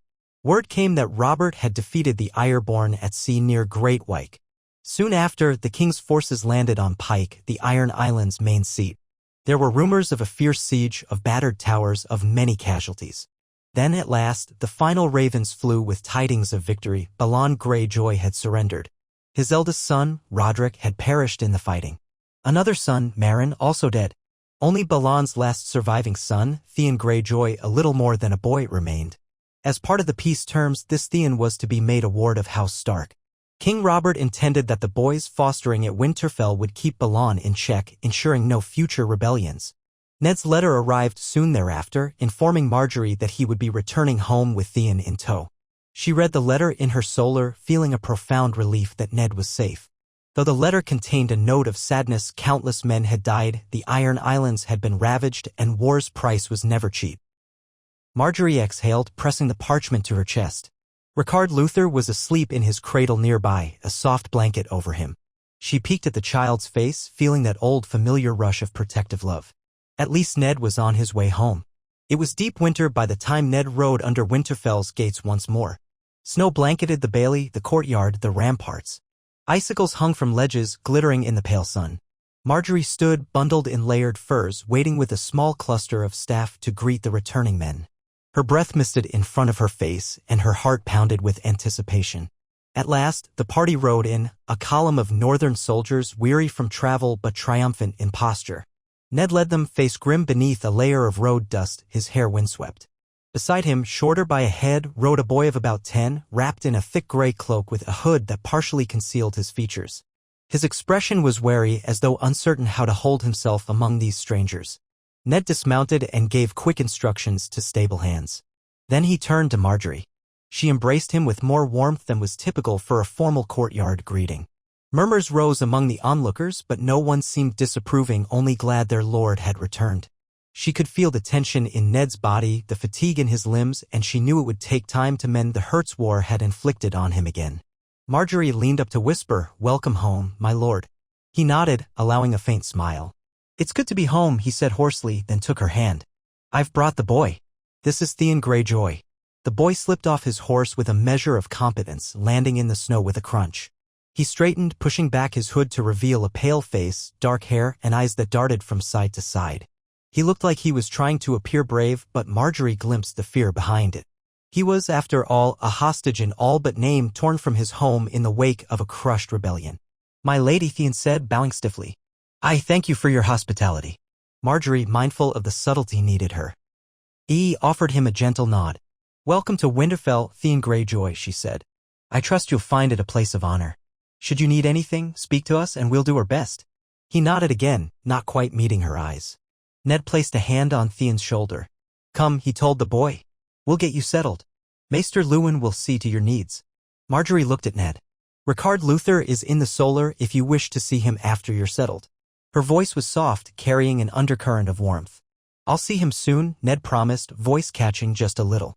War had separated him from his newborn son for months. The thought of holding the boy again stirred something deep in him. But first I must take care of this business with Theon. Then we'll speak properly. She nodded, letting him lead the way. The returning soldiers trailed behind, and the courtyard bustled with renewed energy as men greeted old friends, stable hands rushed to handle the horses, and the cook staff began preparing a hearty welcome feast for that evening. When Ned arrived at Margaery's chambers a short while later, he found her seated by the fire, cradling their son. Ricard Luther had grown in Ned's absence, now robust with wide eyes and an inquisitive expression. At the sight of his father, the baby gave a sudden gurgle, arms flailing as if excited. Ned removed his gloves, crossing the room in quick strides, his stern face easing into relief. He took the baby carefully, pressing his lips to the child's forehead. "He's so big," Ned murmured. "I've missed so much. I never thought I'd," he broke off, swallowing hard. A swirl of contradictory emotions rose within him, guilt at leaving, gratitude at returning, sorrow for the men who would never see their children again. Margaery rested a hand on his shoulder, her eyes reflecting compassion. "I'm thankful the gods brought you home safely," she said. "Now you can show him what it means to be a Stark day by day." Ned nodded, his gaze locked on the child who stared back with a keen, if uncomprehending, wonder. "I only pray we won't see more wars in his childhood," he said quietly. "But the realm is seldom so kind." She did not dispute that. Instead, she rose and helped him settle onto a cushioned chair, letting him hold Ricard Luther properly. Margaery stood by them, content to watch father and son reacquaint themselves. The candlelight played across Ned's tired features, revealing lines etched deeper by the burden of command. She hoped that, in time, peace would let those lines soften. Yet the news from King's Landing, victory though it was, bore an undertone of tension. For now, the Greyjoys were subdued, but other threats would inevitably arise. That night, a feast was held in the Great Hall, a simpler affair than the lavish celebrations in the south. The fare was hearty and abundant: roasted venison, dark bread, hot soup, and mulled ale. Ned sat at the head table with Margaery beside him. Theon placed a few seats away, stiff and uncertain amid strangers. The men of Winterfell toasted their lord's return. Even some of Margaery's ladies who had remained behind sipped at the spiced wine, relieved to see stability restored. Beneath the smoky rafters, voices mingled, and for a short while, camaraderie overcame the memory of death and cold seas. But the next morning, life continued, and Theon Greyjoy's presence in the castle became a new fact of daily routine. As a ward, he was expected to learn the ways of the North, to serve Ned's household, to train under the master-at-arms, and to keep to a code of honorable conduct. He was not treated with cruelty, but neither was he coddled. Some of the staff looked at him with suspicion, remembering how the Ironborn had once raided northern shores. Others felt pity for a boy forcibly taken from his family. Margaery noticed how Theon often withdrew into himself, as though bracing for hostility. One day, she came upon him in the courtyard, struggling to balance a long sword under the watchful eye of Ser Rodrik Castle. Snow drifted about them, the yard mostly deserted. Theon's stance was unsteady, but he swung with determination. Ser Rodrik chided him gently, instructing him to set his feet more firmly. The boy complied, frustration bright in his face.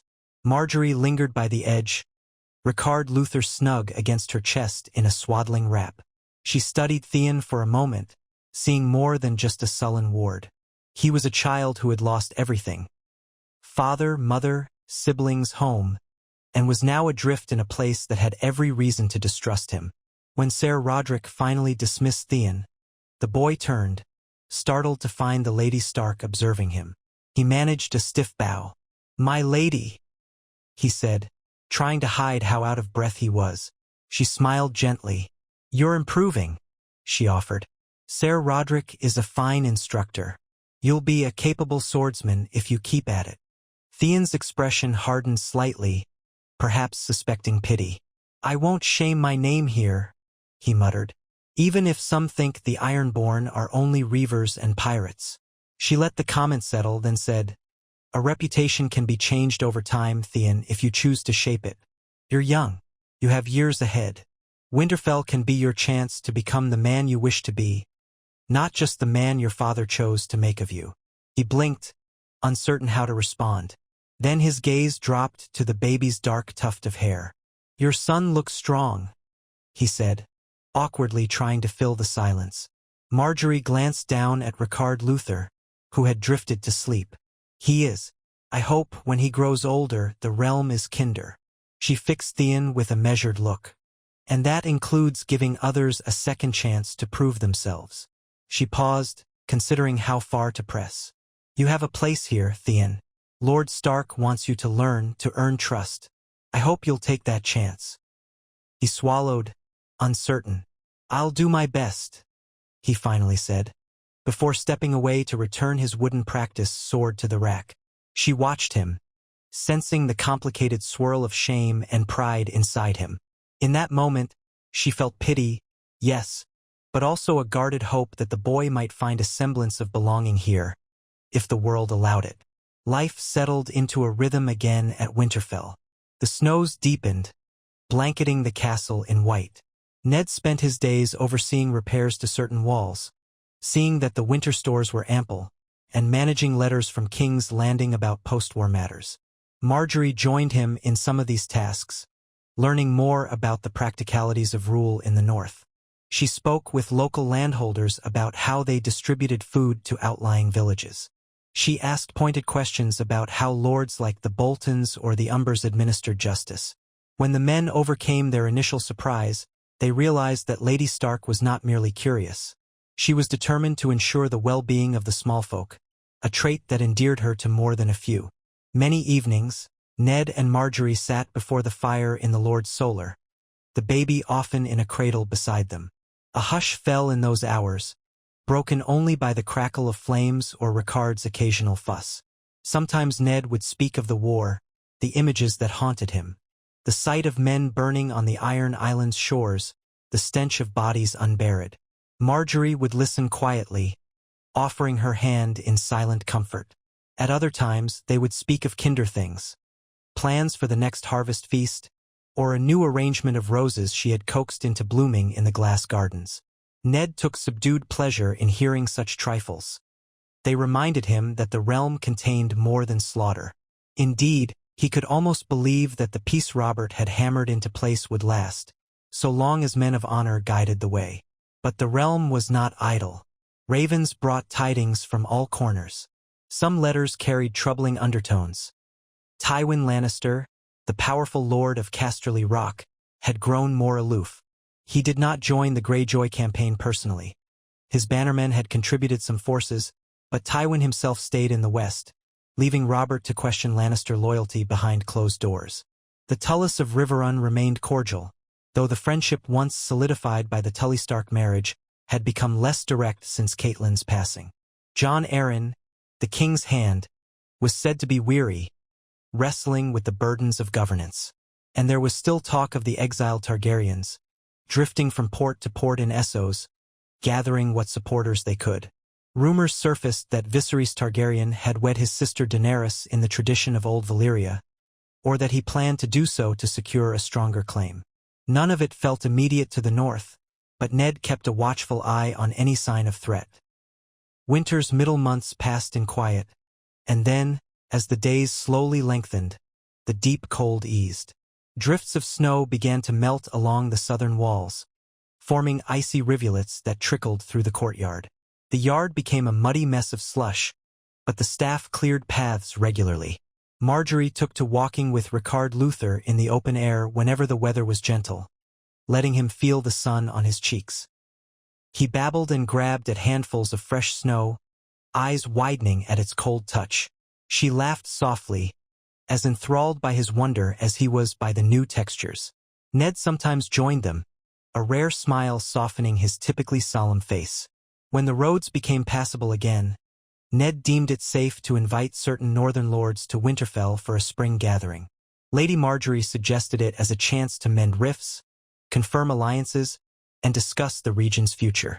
Letters were dispatched to the Karstarks, the Manderleys, the Boltons, the Umbers, the Glovers, the Serwyns, and others.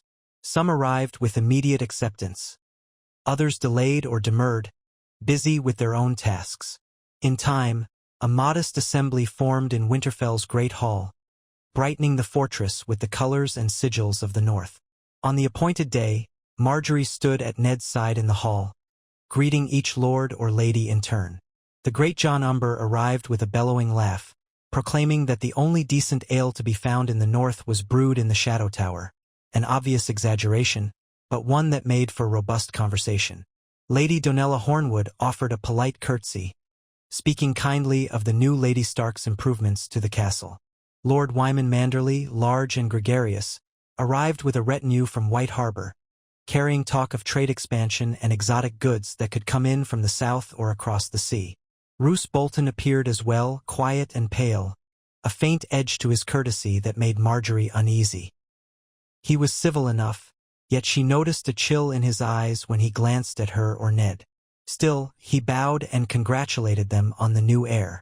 When they gathered around the long tables for an evening meal, Margaery set about a subtle campaign of conversation. She listened attentively, drawing each lord into discussions about their lands and concerns. If a local harvest had been poor, she asked whether a new approach to crop rotation might help. If a dispute with a neighboring holdfast simmered, she delicately nudged them towards seeking Ned's mediation. In many ways, she enacted the same graceful diplomacy she had learned in the Reach, except the Northerners preferred directness over flowery speech. Margaery adapted with surprising ease, sprinkling in more straightforward questions and remarks. She noticed that many of them appreciated being taken seriously by the new Lady Stark. It made them feel that House Stark valued their insights. Ned watched her efforts with a quiet pride. Where he provided the North's stoic backbone, she offered a gentle courtesy that bridged divides. Even the great John, who might have guffawed at Southern ways, was seen speaking eagerly with her about possible benefits of improved roads from White Harbor to the last hearth.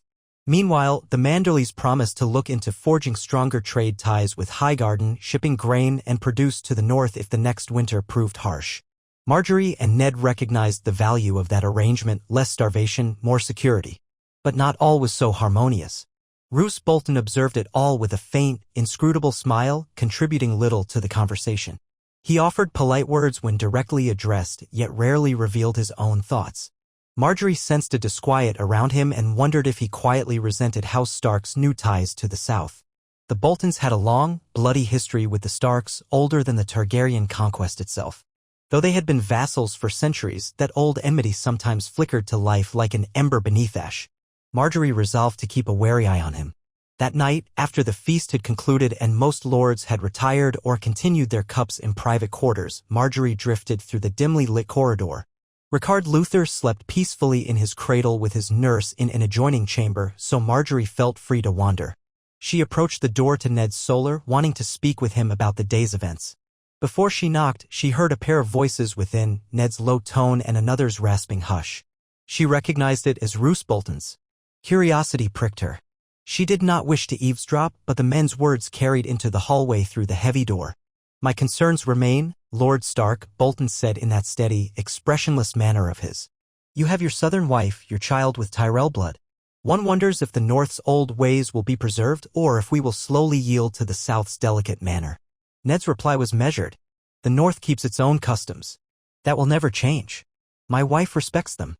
If you're implying that House Stark is growing soft, I'll remind you that the rebellion proved our mettle. The Greyjoy War as well." "Of course," Bolton murmured. "Yet we watch. We always watch to see where alliances truly lie." A silence, thick with tension. Then Ned said quietly, "You speak as though you doubt my loyalty to the North. I have bled for it. My forebears reigned here as kings in the North. That legacy endures. I only caution against letting Southern influences overshadow the North's identity," came Bolton's mild voice. "The old ways can slip away faster than you think. But do not mistake me, my lord. We serve House Stark." Something in the tone suggested more was left unsaid. At length, Ned replied, "I trust that remains true. Good night, Lord Bolton." The door opened and Margaery stepped back, not wanting to appear as though she had been listening. Bolton emerged, inclining his head in the corridor. Pale eyes flicked over her. "My lady," he greeted with faint courtesy. "Lord Bolton," she returned, offering a polite nod. She glimpsed the ghost of a smile on his lips as though he knew she had overheard. Then he walked away, footsteps echoing on the stone. Margaery suppressed a small shiver at his passing. She entered the solar to find Ned standing near a dwindling fire, posture rigid, jaw set. He exhaled when he saw her, a hint of weariness in his gaze. "I did not know you were outside," he said quietly. "I hope you didn't hear anything that might trouble you." Margaery approached, placing a hand on his arm. "Only enough to realize he's testing you. Testing us. I know the Bolton's reputation. I'm not surprised he's cautious." Ned gave a grim nod. "Yes. Roose Bolton speaks politely, but he harbors his own ambitions. Still, as long as he remains our vassal, we'll keep the peace. He won't make an open move against us. There's no advantage in it now. Have you considered how to reassure him that the North will remain strong?" Margaery asked. Not just him, but others who might harbor similar doubts. He sighed. "By continuing to act in the North's best interest. By ensuring our laws remain as they are, by leading the fight if new threats arise. I won't apologize for marrying you or for forging a bond with the Reach. We needed the alliance, and I believe in it. Time will show the realm that we are still Starks of the North." Margaery traced her fingertips against the back of his hand. "I understand. You owe no one an apology for seeking peace and security. But I do wonder if we might invite Bolton more into the fold, give him tasks that demonstrate our faith in his loyalty. He may not be moved by flattery, but a show of trust could bind him more firmly." Ned considered this. "Perhaps. I'll think on it. For tonight, let's put the matter to rest." She nodded, relieved that he was at least open to her counsel. They withdrew to the warmth of their chamber, hearts heavy with the knowledge that not every corner of the North embraced this new era. Yet Margaery believed that acceptance could be earned bit by bit. When the time came for the visiting lords to depart, Margaery and Ned bade each farewell in the courtyard.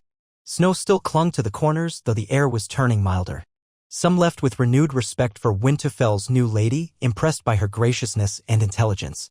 Others, like Lord Bolton, departed with the same guarded expressions they had arrived with. Nonetheless, no open conflict had surfaced, and that was victory enough for now. In the months that followed, Margaery continued to integrate herself into northern life. She oversaw the expansion of the glass gardens, growing not only roses but also herbs and vegetables that thrived in carefully cultivated warmth. She engaged with the castle's healers, exploring ways to store more medicinal plants for when winter's grip tightened. The staff, initially hesitant to accept a southern lady's authority, came to appreciate her gentle style of leadership. She would not bark orders, but she would quietly ensure that tasks were carried out, that needs were met, and that the people felt heard. She also spent time with Theon Greyjoy, if only in passing, ensuring he was not left to brood in isolation.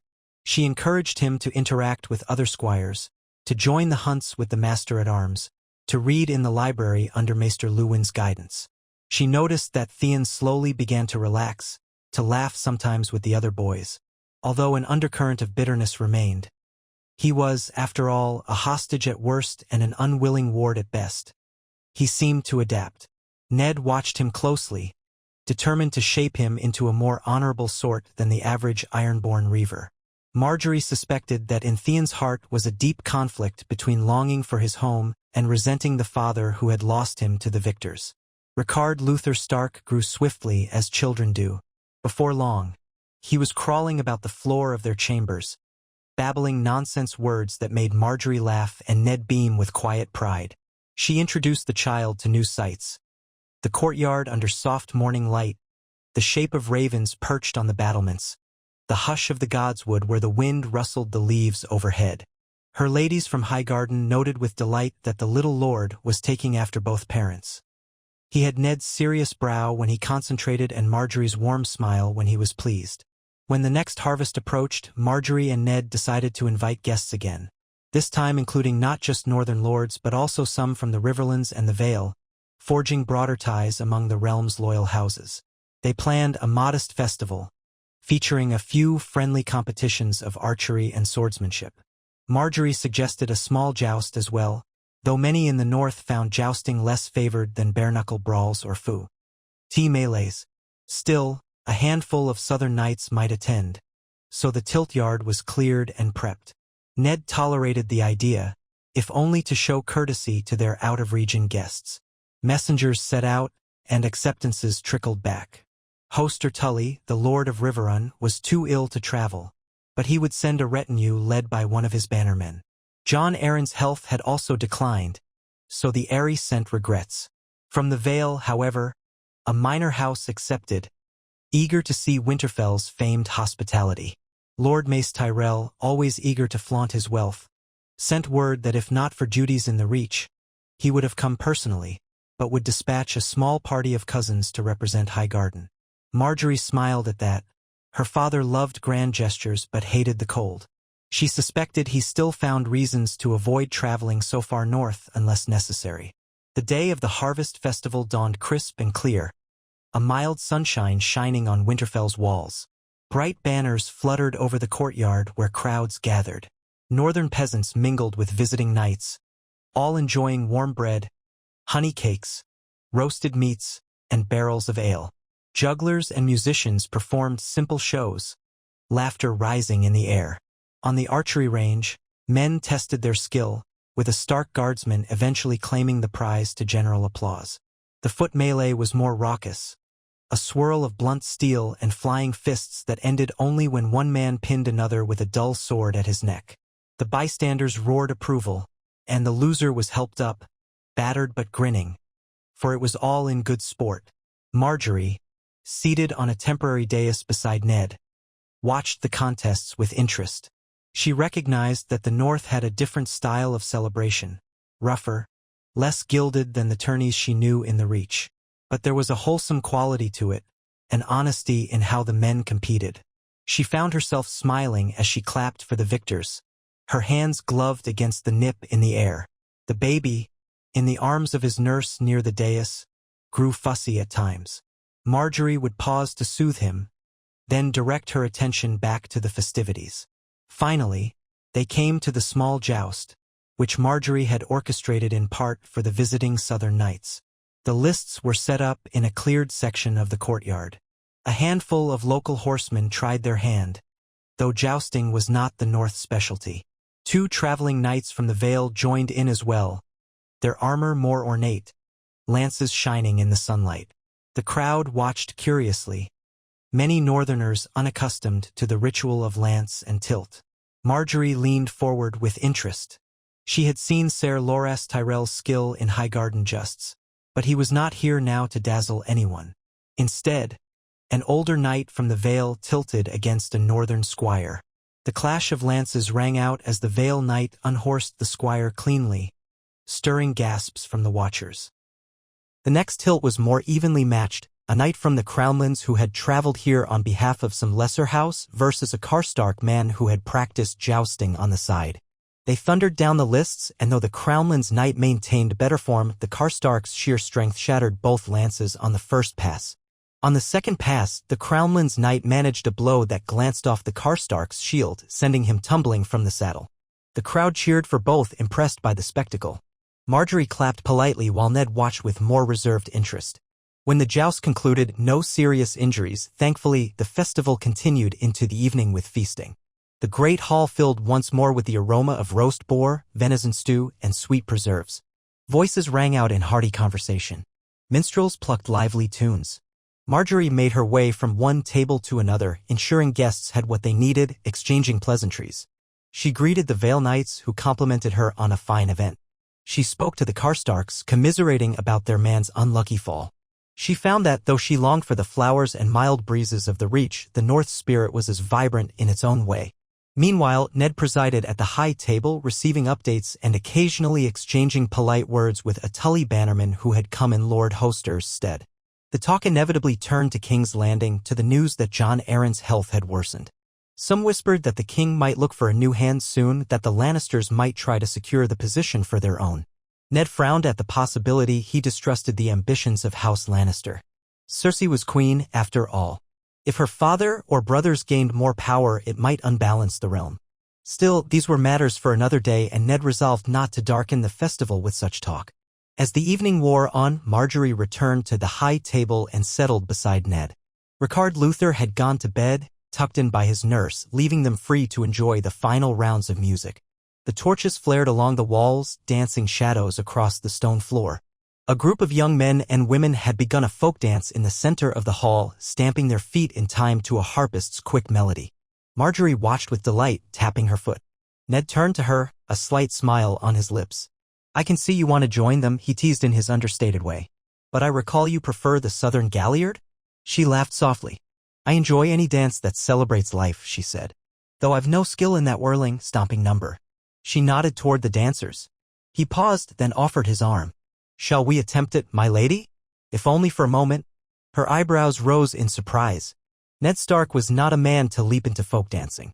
But she saw earnestness in his eyes, a wish to share in the joy of the moment. So she laid her hand on his arm. As you will, my lord. They descended from the dais and stepped into the open space among the dancers. A few onlookers paused, stepping aside to let them in with a mix of curiosity and encouragement.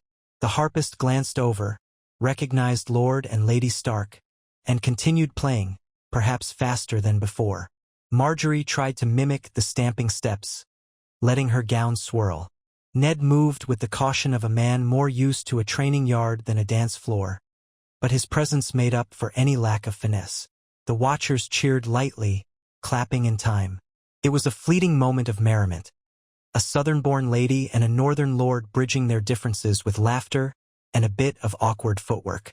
They lasted only a short while before the music spun too wildly.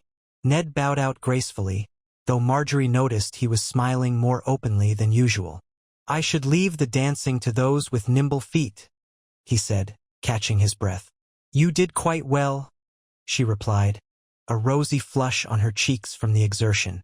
She let him lead her back to their seats, heart warmed by the simplicity of that shared experience. Once settled, they watched the rest of the dancers, content in the knowledge that they had, in their own small way, participated in the festivities. The festival ended without incident, the guests departing over the next few days. As time went on, the roads cleared further, and Margaery mused on whether they should make a journey south to visit King's Landing. Ned was less enthusiastic. He disliked the politics of the capital and disliked leaving Winterfell for long. But Margaery pointed out that Robert might soon require Ned's presence if Jon Arryn's health failed. Ned knew she was right, so he began to weigh the logistics of traveling with a small child and leaving Winterfell in capable hands. He would not be rushed. The matter needed planning. In the interim, letters continued to arrive. One day, a sealed scroll came from Highgarden, bearing not her father's usual words but those of her grandmother, Lady Olenna Tyrell, the famed Queen of Thorns. Margaery, reading it by the window in her solar, smiled to herself. Lady Olenna wrote in her sharp, witty style, inquiring about the north and expressing skepticism that Margaery could possibly endure the cold. You must be freezing your roses off, Olenna wrote. And how your child survives that climate is beyond me. I suppose Stark resilience is contagious. She went on to mention that Mace was proud enough of the Northern Alliance but hoped for more tangible benefits. Olenna, however, was more interested in whether Margaery was truly content. Do not let them make you into one of those stony-faced Northerners, the letter ended. I trust your clever mind will keep you from freezing on the inside. Write me soon. Margaery penned a thoughtful response, detailing that she and Ned were well, that their son was strong, that the North was not so forbidding once one learned its rhythms. She also confided that while challenges remained, particularly with lords like Roose Bolton, she believed House Stark had gained genuine goodwill through these alliances. We must see that it endures, she wrote, for the realm's sake as well as our own. She sealed the letter and handed it off to a courier bound south. Lady Olenna's interest in her welfare touched her, though she knew her grandmother always had her own motivations. Even so, it was reassuring that someone in her old home still cared enough to write so personally. As the months turned, Ricard Luther took his first tottering steps, prompting an outpouring of joy among the household staff. The little boy soon learned to toddle across the solar, squealing in delight whenever Margaery or Ned scooped him up. On the day he first managed to walk from his nurse to Margaery without stumbling, Ned happened to be present, and his normally stoic demeanor broke into open pride. A father's grin lit his face as he lifted the child high, proclaiming him a true Stark of the North. Margaery laughed, kissing her son's plump cheeks. In those moments, the notion of a stable, happy future felt more real than any threat on the horizon. Yet distant storms brewed. A raven from King's Landing brought news that Jon Arryn, the Hand of the King, was gravely ill. Another followed weeks later, announcing his death. The realm shuddered with speculation over who would replace him.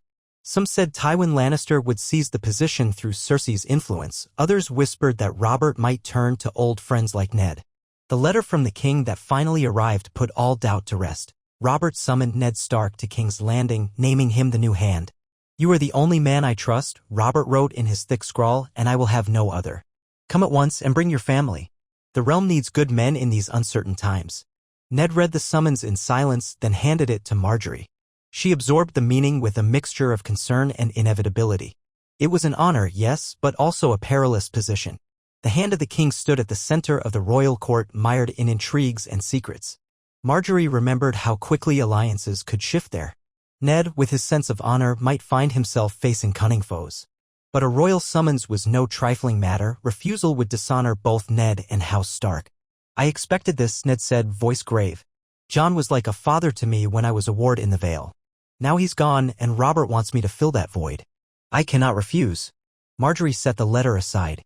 "Then we must go," she said softly. "But I fear for the child in that city, so full of disease and machinations." "We can keep him safe in the Red Keep with a guard," Ned said, though he sounded uncertain. "Or we could leave him here, in Winterfell." She considered it. Would it not be safer for him to remain where he was born, in the care of loyal men? "You'll be pulled into matters of state from morning until night. It might be best if Rickard Luther stays behind until we know more." There was a sadness in her voice, for the thought of leaving him behind pained her. But King's Landing was no haven for children, especially not the capital's crowded streets and political vipers. Ned laid a hand gently on hers. "I'll not force that choice on you. If you wish to keep him with you, we can do so. But it is dangerous. And it may be a while before we can return." Margaery closed her eyes, picturing Rickard Luther toddling happily through the courtyard. "I need time to think," she whispered. "He's still so young. But you are named Hand of the King. By custom, your wife would accompany you to be at court. I do not want to abandon him here. Yet I also do not wish to drag him into the lion's den." Ned nodded, shoulders weighed by the same dilemma. "We have a little time before we must depart. Let us weigh the options. In any case, I must respond to the king soon." They spoke at length, weighing the merits. Ultimately, they decided they would take Rickard Luther with them, at least for the short term. Margaery argued that if she left him behind, it might be months, years even, before she could return. The boy needed his parents. Ned agreed, though he insisted on doubling the child's guard. They would keep him as safe as possible within the Red Keep, far from the city slums. If the capital proved too dangerous, they could send him back under an armed escort. Margaery reconciled herself to the risk, trusting that her father's influence at court combined with House Stark's presence might provide enough protection. And so, preparations began for the journey south. Winterfell stirred with activity, pack horses, supplies, and a retinue selected to accompany them. Maester Luwin arranged matters of governance for Ned's absence, appointing a capable castellan to oversee day-to-day affairs. Theon Greyjoy would remain at Winterfell, continuing his wardship. Ned believed it was unwise to bring Theon near the power players at King's Landing.